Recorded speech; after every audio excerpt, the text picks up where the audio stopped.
He may someday be addicted to crack, but he appreciates DuckTales.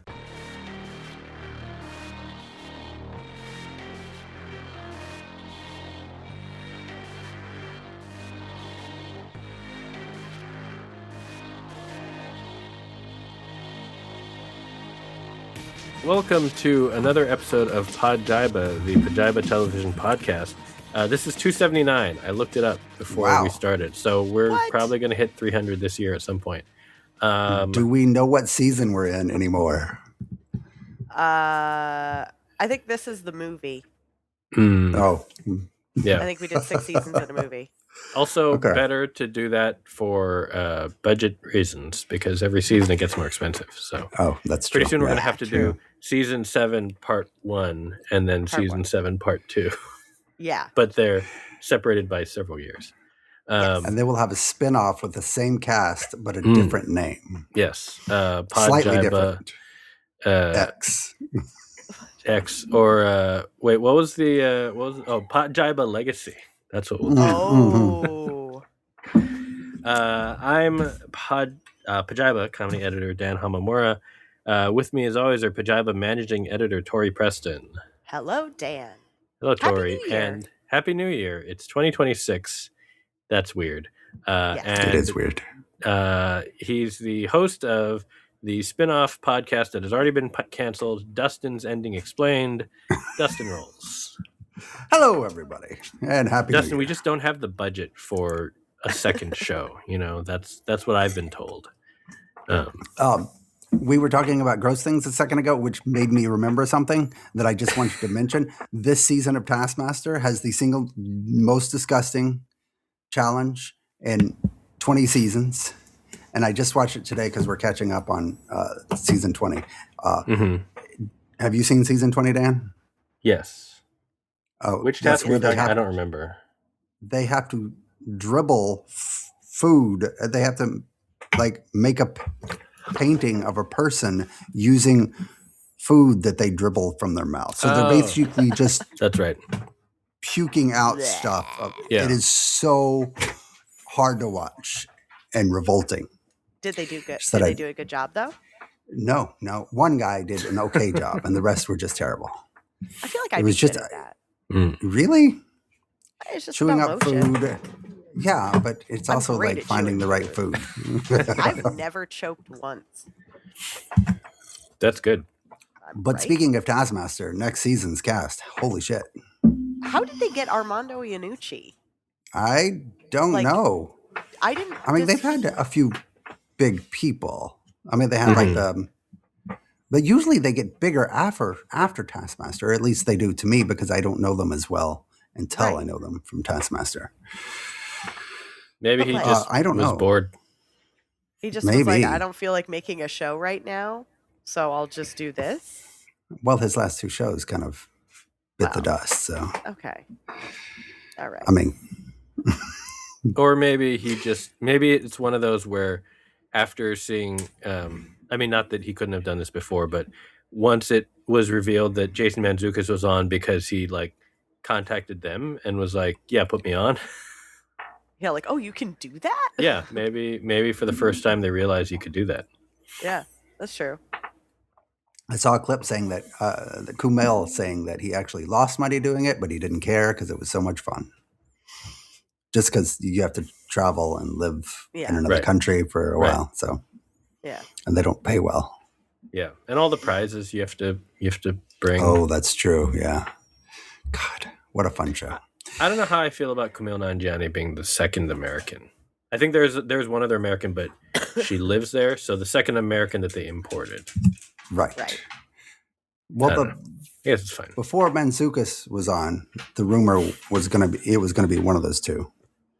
Oh, really? So they got them both. Yeah. All right. I mean, it's hard to top Mantzoukas. Just in terms of as a get. I'm not sure.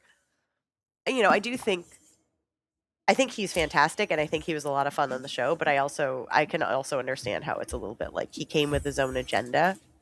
Yeah, well, I mean, he was, as has been pointed out to me by people who've watched the show more. Yeah.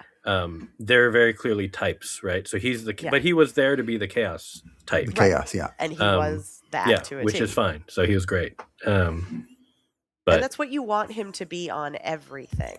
So it was fair. Yeah. But Kumail will not be the chaos type. No. Probably he'll be more like Nick from Nick Mohammed. Ted Lasso. Yeah. Yeah. Sort of smart, funny, creative, but not like insane. And probably very nice. Oh my God. So speaking of Nick Mohammed, we finally finished Celebrity Traders UK. Oh yeah. And so my husband obviously like does not like reality shows whatsoever. He got hooked on this to the point where like I couldn't watch it on my own. I had to wait for him to be like free to watch it. He really got invested. And he at the end was just like, you tell Dan and Dustin, like, I love this because they're so nice to each other and they really care. So sweet. He was giving, but it was all the things you wrote about in your article. And it was really funny because like it was just Juan like saying it off the cuff. Like he completely, like that was everything he appreciated about it. It was everything that you laid out in your kind of like why it was such a special season.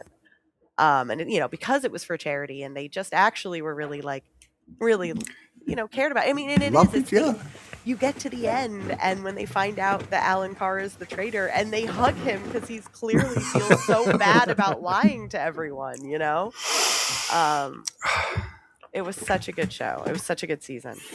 But it is the kind of thing where I'm also like, it didn't hook me on Traitors as a format. I appreciated it more watching it. I was kind of like, oh, this is funny. I like how over the top it is. I like how like very ridiculous. I mean, it's like Survivor is over the top, but like in a way where they take it so seriously. And I like that the like weird gloominess and everything of you know killing people and everything, like it's all done tongue in cheek. Like that kind of made it enjoyable, but it's definitely like I don't know, I want to see random people do this. I'm not invested in random people lying to each other. Right. I am invested in like you know these people who I vaguely know and who all know each other. Right. Like that was a really fun part of it. That like because and it's also you know like so many of them have been on panel shows together and stuff like that. Like they didn't know. It's not like anyone knew everyone else, but they all knew at least somebody. Right. I guess except for Nico. I feel like he didn't know anyone. But I really enjoyed it, and if they did another Celebrity UK, I would totally watch it.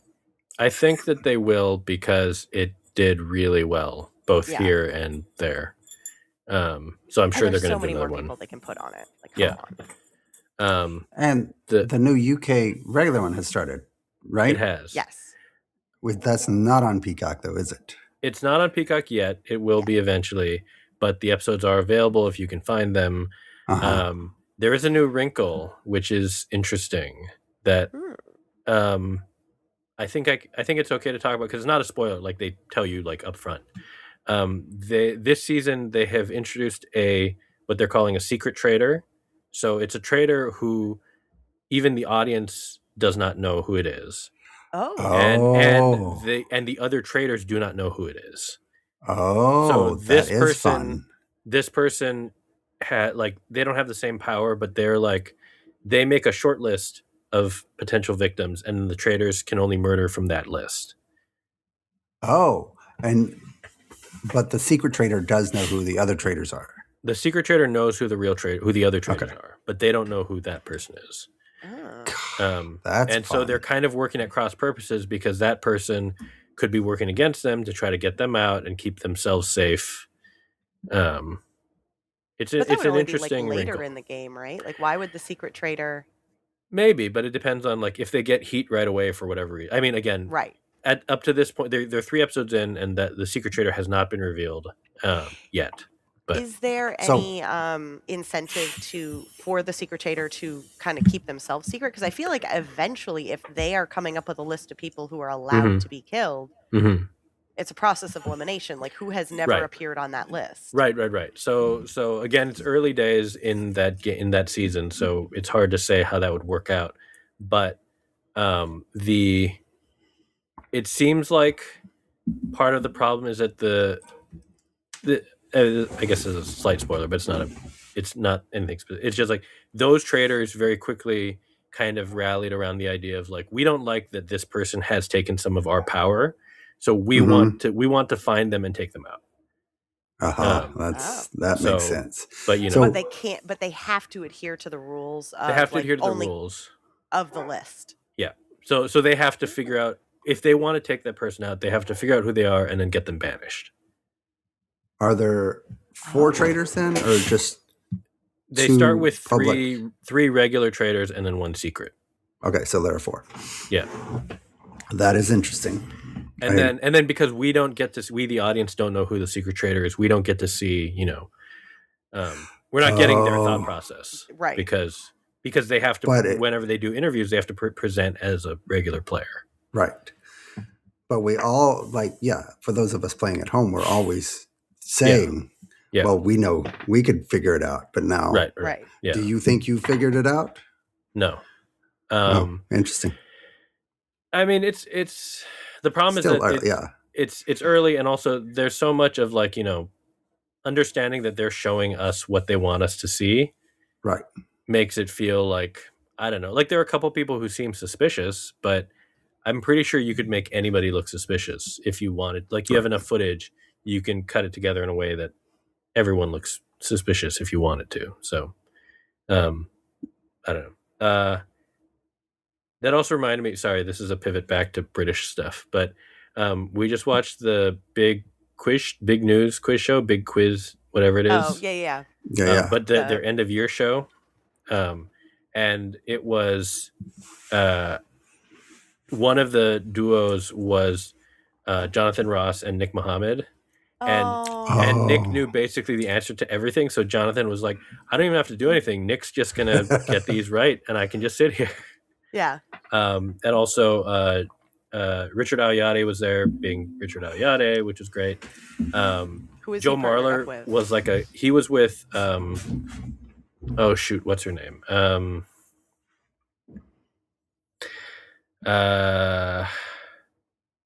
Shoot, she's a comedian. She's very funny. She was on Taskmaster and Last One Laughing. I was gonna say Last One Laughing. It wasn't Lou, was it? It was Lou. It was Lou. Okay. Yeah. So they were together. The third team was one person I didn't know, and Catherine Ryan.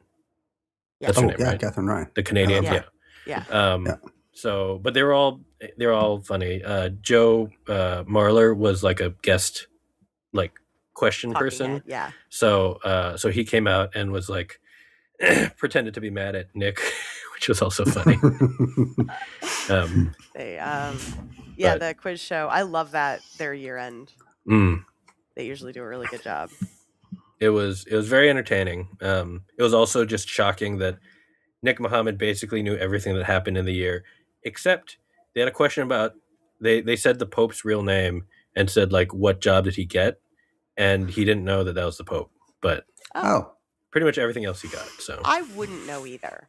Yeah, I wouldn't. I'm also. I mean, I'm not Catholic, so but it was just funny. That was the one thing he didn't get. Yeah, had that question at pub trivia, who's the current Pope, and I had no idea. I don't know his Pope name. What name did you need to give? His real name. Just his Pope name, and I had no idea. Well, it's Leo, right? No clue. Isn't Pope Leo? I mean, I know somebody on our team got it right. His real name is Bob something. Oh, good old Bob. Or Robert something. Robert Prevost. Bob. Prevost. I don't know. Anyway. I did, while we're on the topic of nothing, have you been keeping up? Will probably be this whole episode. Doing great, guys. Happy New Year. Have you followed Sage melting down the last 3 or 4 days? I don't on social know media? I would say melting down. I feel like okay, she is having a thing. Whatever. I don't get what she's doing. What is her problem? Well, she came in third. No, not not melting down. She's just won't shut up. She's spilling some tea. For 6 hours. Is it actually interesting tea? It's interesting in that it's so a lot of it has been we also didn't talk about the Survivor finale if we want to. I'm disappointed. Savannah, I mean, it's fine.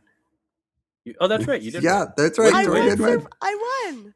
What do you win? I win, and we don't have a podcast to appreciate it. So that's fine, guys. We appreciate you now. Yeah, I thank you. Now, not before. Mm-hmm. I'll take what I can get.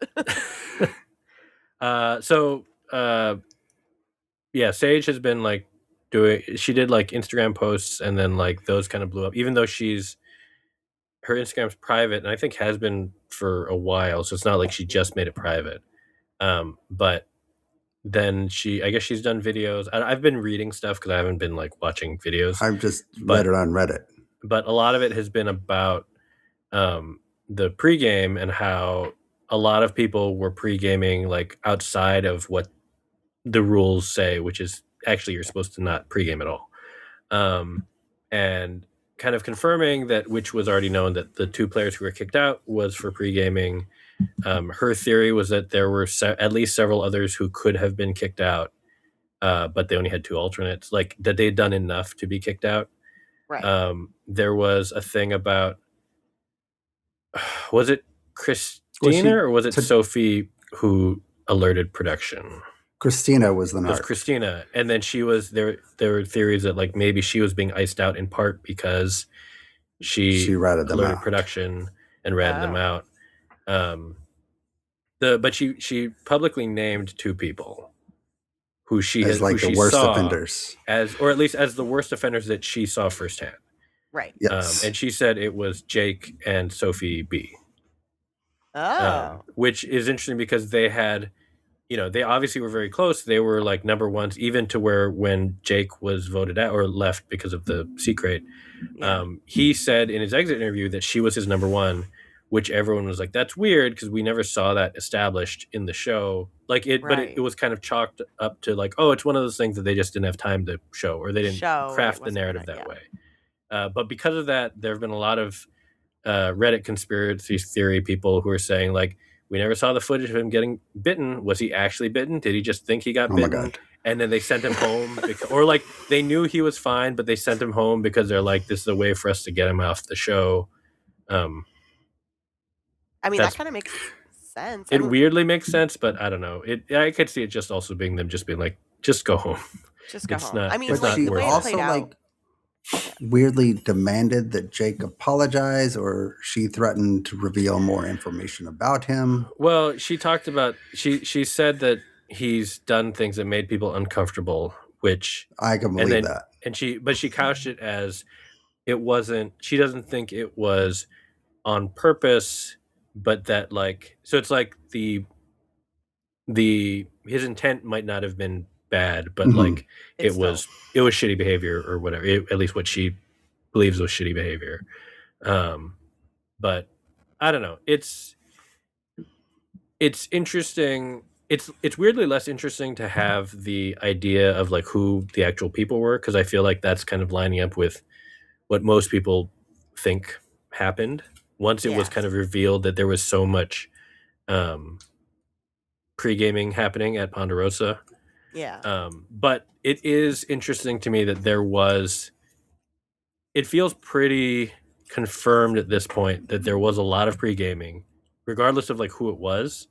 There was a lot of pre-gaming, and that did shift the dynamics in the actual game in a way that I feel like we haven't really seen since season 40, and that was because everybody already knew everybody. So they're making, like 40 was the all-winner season, so they're making alliances before they get there, but they know each other. Like you can't just like sequester them and keep them from talking to each other. Right. So yeah. I don't know. It just leads to kind of an interesting dynamic. It's also weird that I don't know, but all the people who seem to be who are not under suspicion, I guess, are also the ones who are kind of iced out. So like Christina was, at least by edit, looked kind of iced out.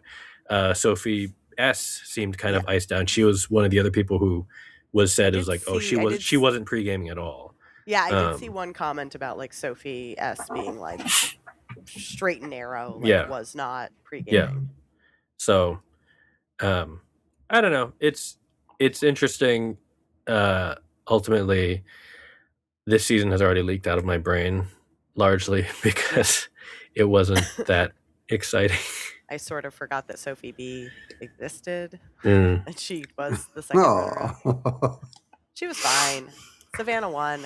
I won. It's also funny though, because watching it, like, it was such a weird season, and like the idea that season 50 is around the corner and Rizzo and Savannah are going to be on it, but I'm already like, oh, you two are toast. Like, you were good in this season. Yeah. But the only thing you're not up to snuff. The only thing is that no one knows their game in 50. That's the one advantage they have. They filmed it back to back. Yeah. Yeah. But I don't know. We'll see. But they're not subtle. It's not like it will be hard for actual players to figure out their game. Yeah. Yeah. But I'm curious to see what happens. Yeah, I don't know. I mean, also Sage clearly does not want to go back, so she's less worried about torching, breaking an NDA or making Jeff mad. Right, like that. She is saying a lot more than I like. There's a lot of stuff she's saying that I don't want to know. It's just like banal stuff. Like I'm not like I don't like it to be demystified to the extent that she's demystifying some of the stuff. Yeah, just like the fact that people are left on the boat alone for an hour and told not to talk to each other about the game. Mm-hmm. Like, I had no idea any of that sort of stuff was going on, but also I didn't want to know. Well, and it's the kind of stuff where it's like, if you actually stopped and thought about it, it's like, well, yeah, they're producing a show. They have to get the shot. There's probably time where you're on the boat and you're getting to the place, but you're not, the game hasn't started. You can't, like, it's like, it makes sense, but you don't really need to call it out. It's just the nitty gritty of making a show. I mean, that's supposedly. Sorry. I was just going to say, supposedly they used to have, they would always have producers with them who would like shut them up if they tried to talk, or even if like they caught them like trying to give glances or like send messages. Oh, they would be like, do not do that. I see what you're doing. So they don't have babysitters anymore. Maybe not, or maybe not as much. I don't know. Cost cutting. Mm-hmm. So expensive. Production is so expensive. That's what happens when you get to season 50. We're only on season whatever. Yeah, they need to do Survivor Legacy. Yeah. Well, I was going to say that kind of is a segue into what we're looking forward to this year. Because of Survivor 50? Because it's kind of the big thing. Although we haven't talked about what we did watch. I mean, we kind of did. We watched Survivor UK. Well, I watched Celebrity Traders. Survivor finished. Mm-hmm. I tried Culinary Class Wars. You did? I tried it. Yeah, I watched a couple episodes. Actually, haven't seen season 2 yet. Wait, did you watch season 1 or season 2? I just started in season 2 because. Oh, okay. Those judges are like hard. You didn't want season 1 with Ed Lee from Top Chef? Well, I just like all right. started. Whatever was the new one. Yeah. Yeah. I didn't really get it either because they were just like this guy just like made this elaborate thing that was like so cool and like one of the coolest things I've ever seen on a cooking show. And they're like, no, that's fine. 2018 or whatever. So you're gone. I'm like, what? Mm-hmm. It is a brutal show. Are there any Americans, Dustin?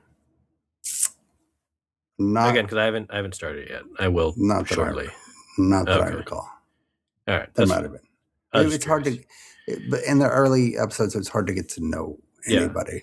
It's tricky. That's the tricky thing with this and like Physical 100 is that like there are so many people at the beginning. You feel like there's no way you're going to get attached, but then like eventually, like the ones that you like and the ones that progress obviously will emerge. But I don't know. We have not watched it yet, in part because We've been watching various formats of Traitors, as you might imagine. We hadn't watched season 3 of Sweden, so we watched that one. Amazing season. It was great. But then season 4, as we finished season 3, we're like, oh my God, season 4 has already started.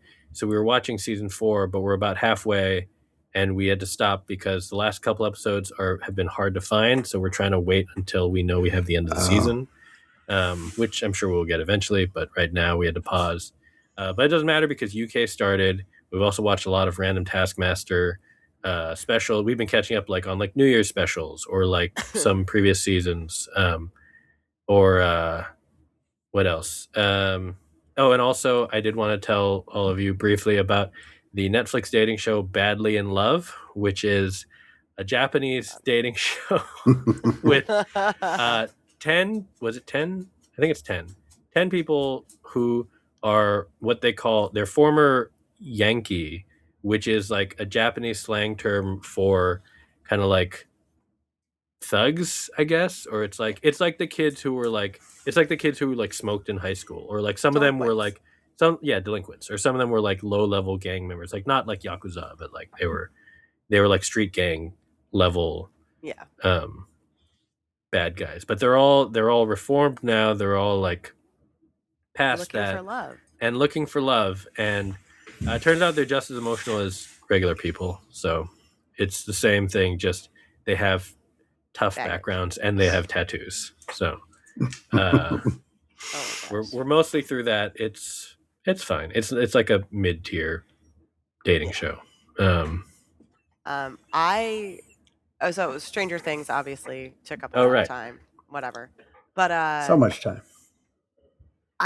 Did you know that It's Florida Man season 2 started? Oh, I didn't. No.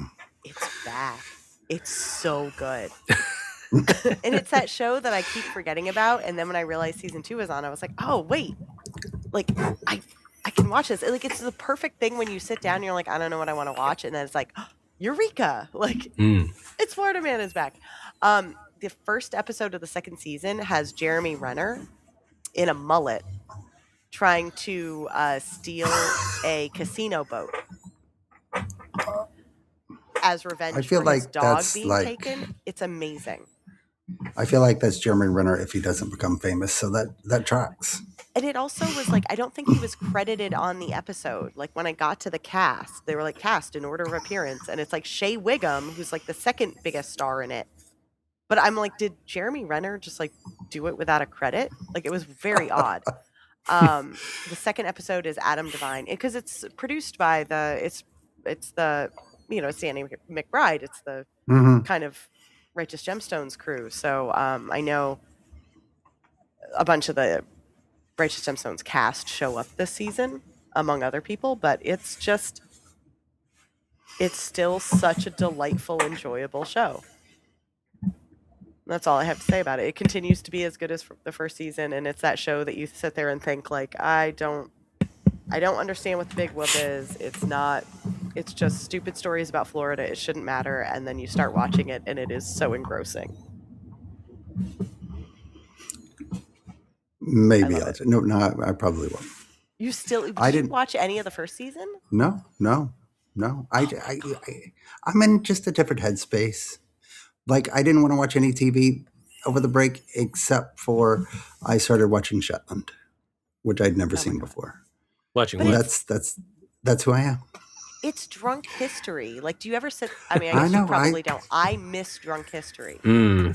This is drunk history, only it's just the history of Florida. It sounds entertaining. Just not something I could get invested in. Okay. All right. Wait, so Dustin, what did you watch? Shetland? What is Shetland? It's a pony. No. You know what Shetland is. It's a very crime show. Oh, right? British mystery crime Harlan show. Coben presents. No, not Harlan Coben. Oh. It's based on an Anne Cleeves novel series. Oh, okay. You'd be like, and please. I don't know. I mean, I just learned about Taskmaster this year, so I'm behind, obviously. Yeah. But it sort of fits within your genre of favorite shows. Taskmaster, not Shetland. Yeah. Yeah, Shetland, if it was Harlan Coben Presents, then we're talking, Within like 3 months, you have seen all of Harlan Coben's. Yeah. Yes. Yeah. There's like a murder. And the Australian Taskmaster within like 3 months.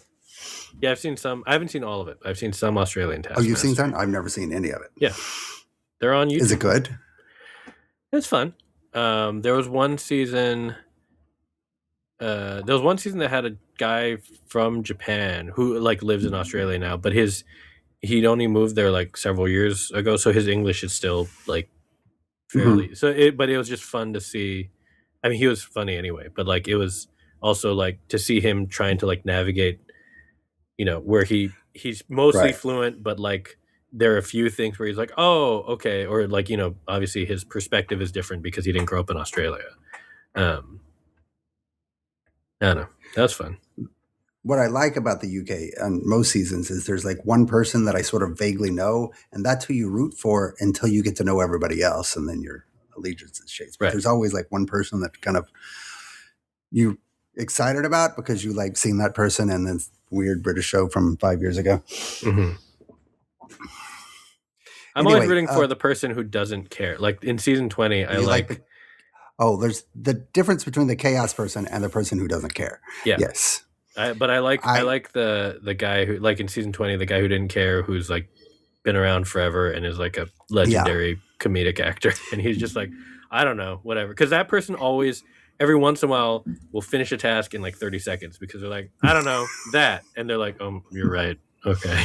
Yeah. Well, who was that that season? What's his name? I forget his name. He's on a PBS show right now too. But he's very well known. Wait, 2020. Sanjeev Bhaskar. Oh, yeah. But he's like been around forever.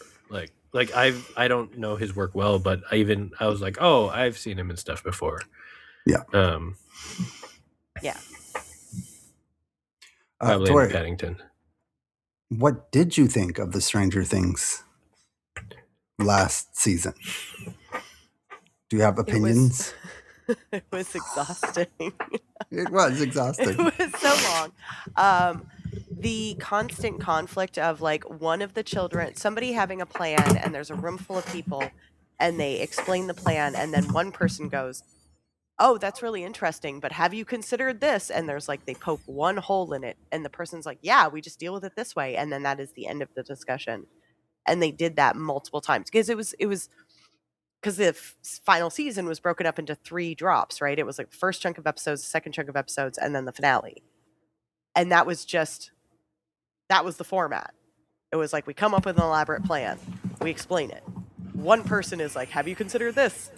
Yes, we deal with it this way. Move on. And it was just, are you telling me there was only one objection raised to the idea that you climb a radio tower in the upside down while somebody is bringing another planet down on top of you? And you could only think of one issue with that. Anyway, it was dumb. It was fine. It was long. The finale was way too long. But it was also that thing of like, it's like having a loose tooth where it's like painful, but you can't stop poking at it. It was like, I'm not going to be satisfied if I don't finish it. I have to finish it. I very nearly, I tried not to finish that lap because I had no interest in it. I was like, no, I can't because people are talking about it. I need to see what happens. Yeah, everyone's talking about it. I think my biggest thing with it too was like, I had this epiphany partway through because I kept thinking like, it's the last season. And like, remember how there was an entire season where Hopper was like in Russia and everyone thought he was dead. And like Joyce's whole storyline was to go get Hopper. And it felt like it was ages ago. And now no one talks about that. And I was like, man, that's the Landry killed the guy season. like a whole plot thing that like just never comes up ever again. And then I looked it up, and it was season 4. It was last season. I thought it was like a is decade kind of ago. insane. I really did too. Last season. But do you think that they tried to like separate David Harbour from everybody? Like that was intentional to keep him away from the kids? Well, now I do just because wonder. we were here, right? Yeah. Yeah. Because I didn't think of that until you said it was the most recent season, which yeah. So makes no sense to me. You were supposed to think he died at the end of season 3, except that there was some like, after credit scene or something where it's like, oh, and then season 4 is Joyce is off in Russia getting him while everyone else is doing whatever. I don't remember. Vecna. I noticed this season that the kids, almost every other sentence started with, and the truth is, and the truth is. And you can't. It was like so annoying. Yes. That was my one objection thing. Where it was like every time it happened, I was like, I can't. You just notice something. You're like, oh, the show is just like stuck in a rut. Yes. It's like in its own loop. Thank God it's over. But as bad as it was, I will admit that, and I think a lot of people complained that the epilogue was too long, but that was kind of the only thing about this season that I liked. Yeah. Yeah. I mean, it was sweet. It was sweet. I was glad. Like once it was nice because it felt like even them getting back to playing D&D and stuff like that. It was like, oh, it was a nice reminder of like where the show began. It was like, I liked the show when it was about kids who played D&D and got wrapped up in some like larger thing. I think if the show had started where it ended, like if that was what the show looked like, a town ravaged by a giant hole in the ground or something, I like wouldn't care. Nobody would have watched that. No one would have watched it. But so I think the epilogues and like it was a nice kind of reminder of like, this is why we cared originally. Eddie died the same season that David Harbour went to Russia? I think. Yes, that's crazy. Because it was the Vecna, and Vecna was just introduced in season 4, I think. That's crazy. I think. I don't know. There was a mall in season 2 the mall? God, I don't know. I don't remember. Man, this show. Anyway, it is an experience. It is a chapter of our lives that is over. Until they make the animated spinoff, which apparently they're doing. What happened to Barb? I hear that there was a Barb at once. She did not come back. No. She did not come back. There was no... Of was all that never the things resolved? that they referenced. I mean, she died. Oh. Do you see her die? Like, you know she died? Eaten by a Demogorgon? Oh, okay. I don't know. Or it's implied that she was, but it's I've still somehow never seen the show, so I have no idea. I just remember people were very concerned about what happened to Barb. They were. Every once in a while in later seasons, there would be like a poster to remind you that like they remember that Barb existed, but no character like ever mentioned her again. Oh, okay. And also she was, she left to be, what happened to Barb in my headcanon is she disappeared and reappeared in the universe where the one-season TV show Rise, starring Josh Radnor, existed because she was on Rise, starring Josh Radnor. So, oh man, which is somehow distinct from All Rise. It's very distinct from All Rise. Okay. Not nearly as popular. Which is saying also those kids really are terrible actors. So bad. And not kids. No, like they're I not feel kids. bad knocking people for being, adults playing teenagers, but like that is a case study in like if you make a show starring actual like 12-year-olds, either pace it based on their realistic like age or like make sure you've got the greatest actors ever. They did not. They did not. I'm not sure that it's going to be like in 5 or 10 years, like where are they now for most of that cast? Yeah.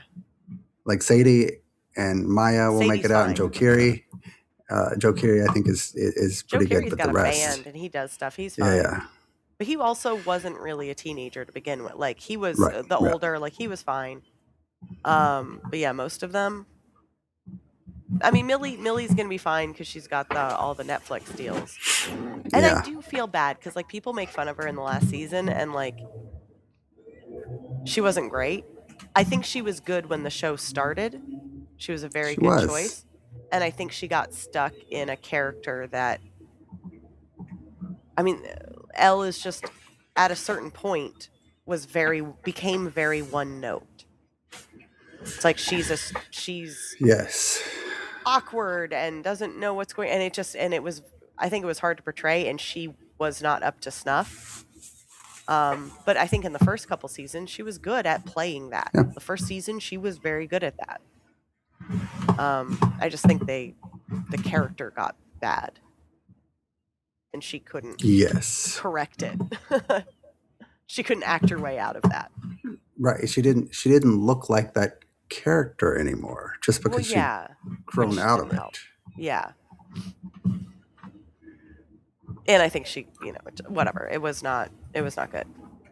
None of it was good. But it's over. It is over. And thank God for that. But I'm still happy for Winona Ryder. Like, yes. Good for her. Also, like, nobody died. Like, what the fuck? That was the whole. So they were so foreshadowing. They were foreshadowing so many different characters dying, and the fact that they made it through that whole finale. And this was a show that it wasn't just Barb. Like I think it was season 2. They kill off Sean Astin. They killed off Samwise devastating. Gamgee. Like this was a show, and you think, and then season 3 is when you think they kill off Hopper, only to find out that he's been taken to Russia for reasons that still do not make any sense. Like, this and they is a did show kill off Eddie. And they killed off Eddie. The show was not afraid to kill off characters. Somebody should have died, and I think it's hard because like. There wasn't, I wanted all of them to die except for Steve. So that's not fair. And apparently, I think Steve was supposed to die in earlier seasons, but Joe Keery was just, everyone loved the character and the actor. So I think they changed their mind about killing him off. But like, he has been the natural choice to kill off every single season, and they never did it. And I'm happy they didn't, but it's kind of funny because it's like somebody should have died. And yes, they should have turned killed into off a thing where they should have killed off David Harbour.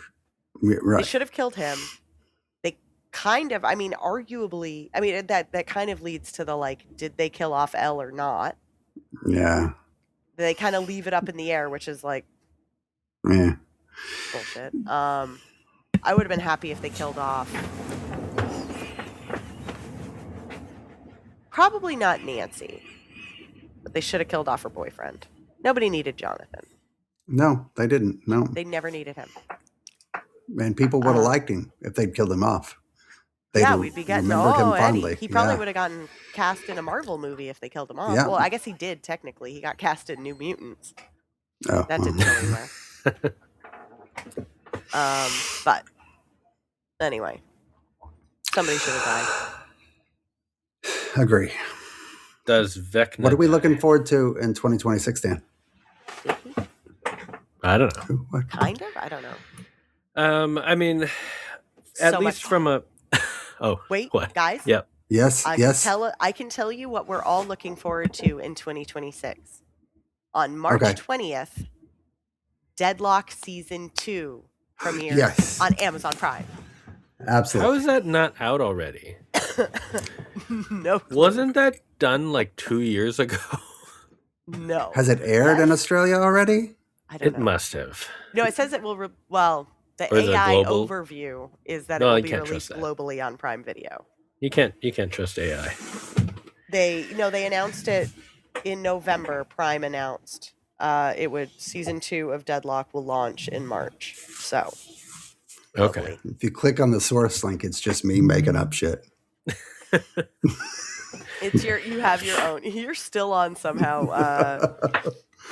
You what is it called? Tumblr or whatever. This is just your fan site. Oh yeah, Deadlock fan site. Well, 2026 brings with it so much potential, as always. I mean, I feel like 2025 we had some pretty good stuff. I can't remember any of it now, other than Andor. That was last year. And Glass Heart. That's last year. Those are, whatever. But I mean, obviously, as a podcast, Deadlock, I'm sure we'll all be excited about. Might finally get me to get back on Amazon Prime, which I've been off for a couple months and haven't missed it, weirdly. But yeah. But Deadlock is the killer show that will bring me back. Fallout didn't do it. Fallout did not do it. I forgot Fallout returned. No, and I liked season 1. It's not anything against the show. It's just I'm like, all right, well, I have a lot of Traitors to catch up on. Yeah, so, to be fair, you are pretty busy. Yeah. Look, I'm just studying up so that I can. They're doing a American version of Randos, and casting is open until March. So I am going to make a video. I'm not going to get on, but I will make a video to tell them why they should have me on. My argument is mostly going to be based around the fact that I'm pretty sure I can lie and be like borderline sociopathic about it from an emotional standpoint and be like, I don't care. I'm not there to make any friends. Yeah. I will make a best friend and then cut them immediately if I need to. So I would watch that. I would. I think it would be fun to watch. Again, I'm not going to get on the show. They will get a bunch of people who are very excited to be on TV, and that's. I mean, arguably, your willingness to lie and make friends and then cut them is kind of. I mean, I don't want to foreshadow anything, but that is kind of the story of this podcast. Mm-hmm. Yeah, like that's you're fair. Gonna get too big for us, and one day you just won't turn up. Well, I mean, you won't even get the link because we won't get the link. Yeah, I mean, we'll be sitting here waiting for a link that never comes. Yeah. Dustin and I can't figure it out. Yeah, that'll be fair. Yeah, I mean, you can. I don't have that login. You can send me a Cameo request, and we can record a podcast that way. That way. Yeah. But anyway, obviously, we will be watching Survivor season 50. Yes.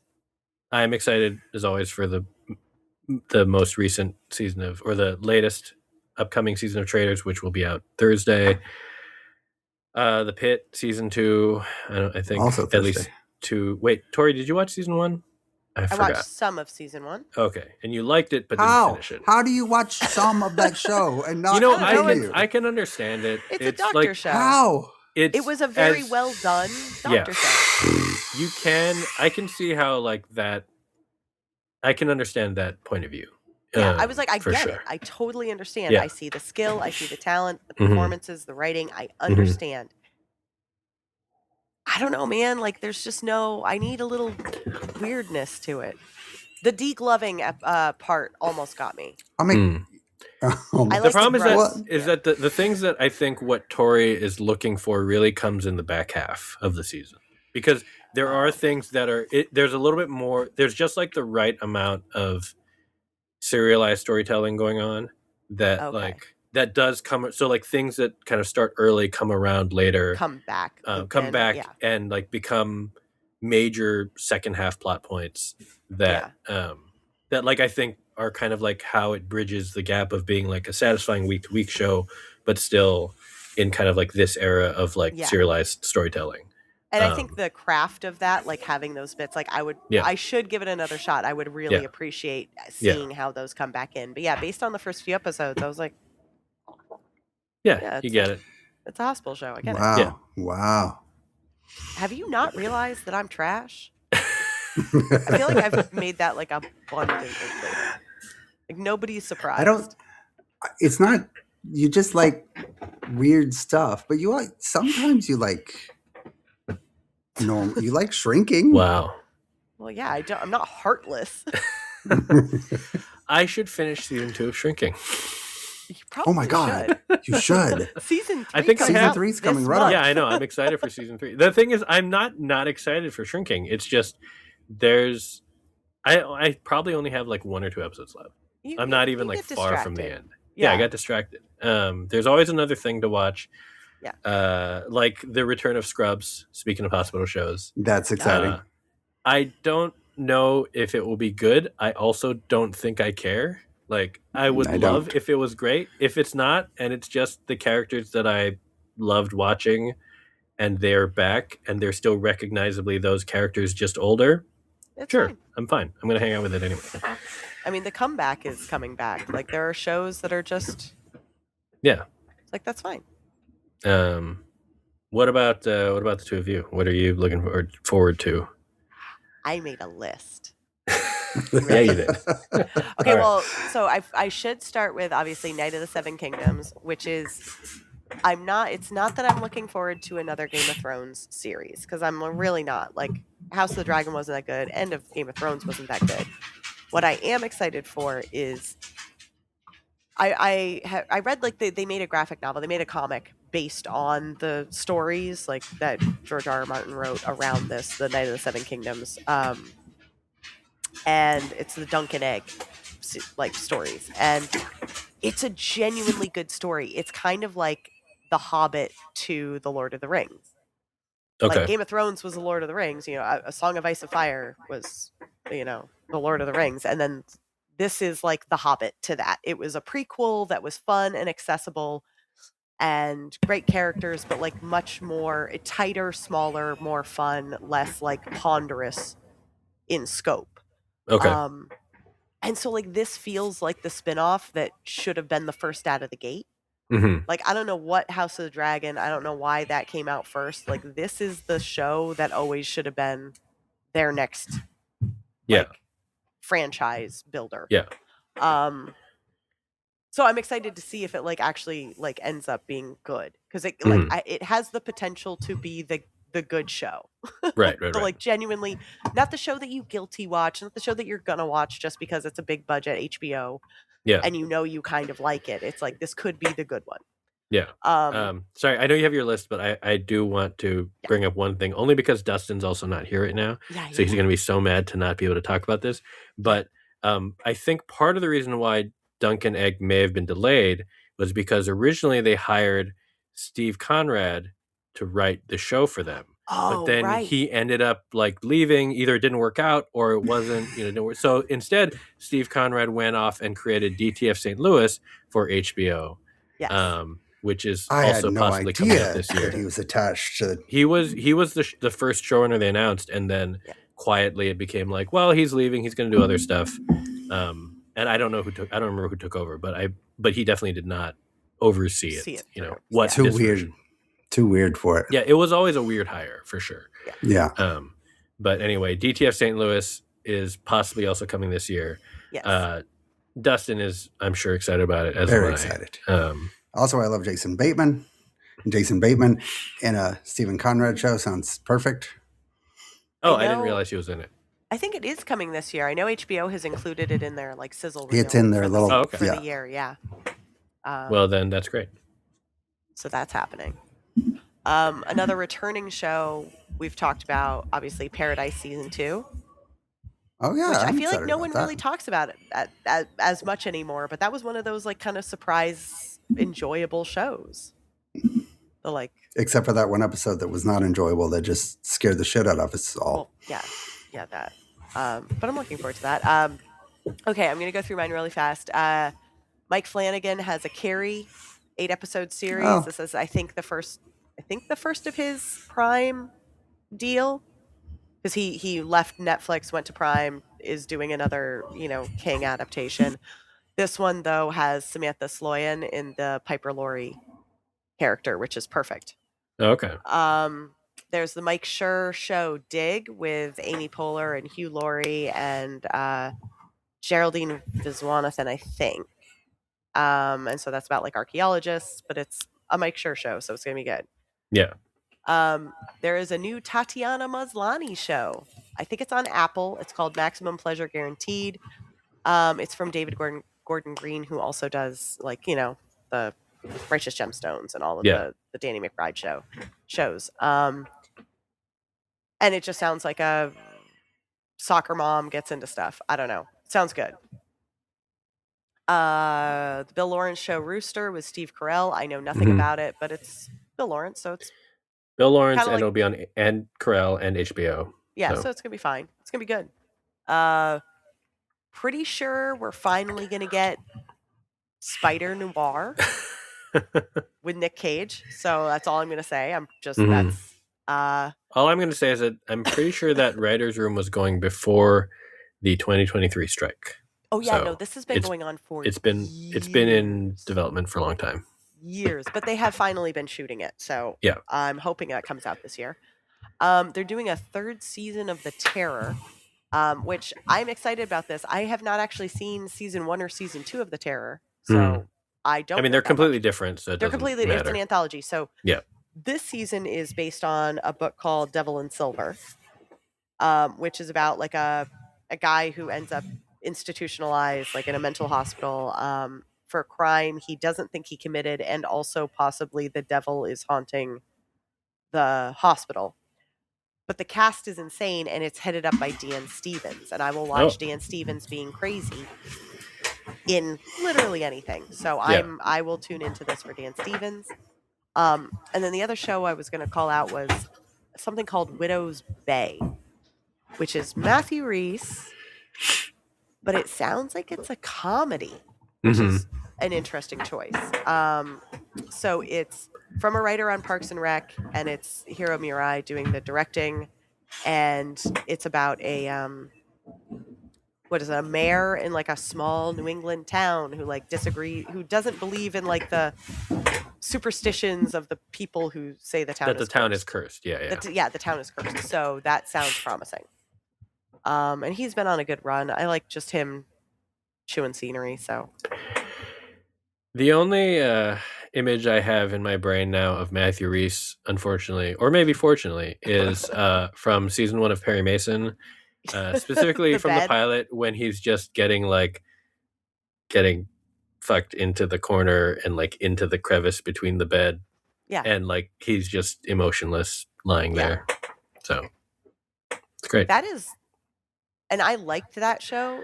And the season 2 was really good, but that is still the best thing that show ever gave us. It definitely told you a lot about who he was at that point without, anything else.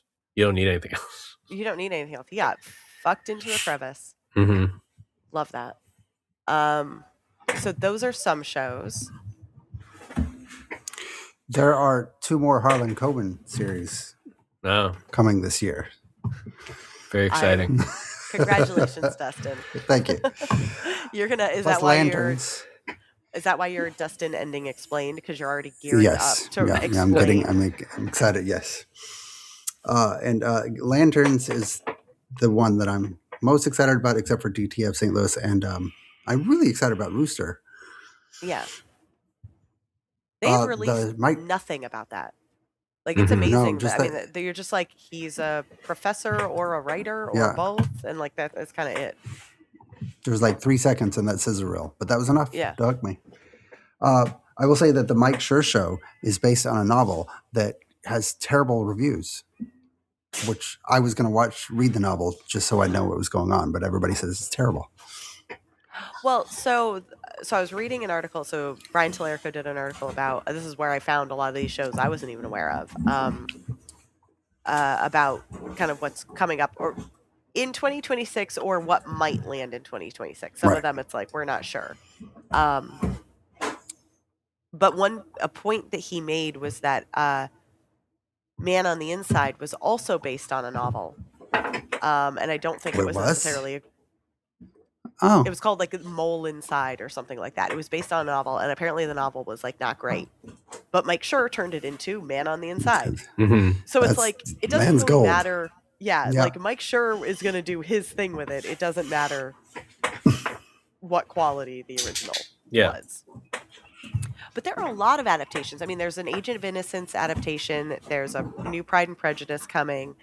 There's what is it, Scarpetti or whatever, which is based on that like long running. It's like the Nicole Kidman show, but it's like based on whatever is she a forensic she a medical examiner? It's the novels about, I mean. Yeah, I know what you're talking about, and I'm trying to place it too. God, what is that? Hold on.